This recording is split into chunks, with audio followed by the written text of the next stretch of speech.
જે ડાયરામાં એવું કહેતો હોય કે સમાધાન તો સ્મશાને જ થાય, અને એમ પાછો કહેતો હોય કે બાપનું ધાવણ અને માનું લોહી જેના રગ રગમાં વસ્તુ હોય, અને એ જ માણા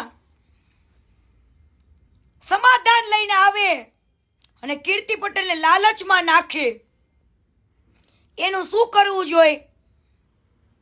એને બોલવું જોઈએ કે હા ભાઈ, આ ખજૂર એવું જતાવે છે માર્કેટમાં કે મને કઈ ખબર નથી, હું આ કીર્તિ પટેલને જવાબ ના આપું તો તારા આ પેડિયાઓને, તારા આ દલ્લાઓને સમાધાન માટે શું કામ મોકલેશ? તારા દલ્લાઓને જવાબ દે. હવે જવાબ ખજૂર નહીં દે,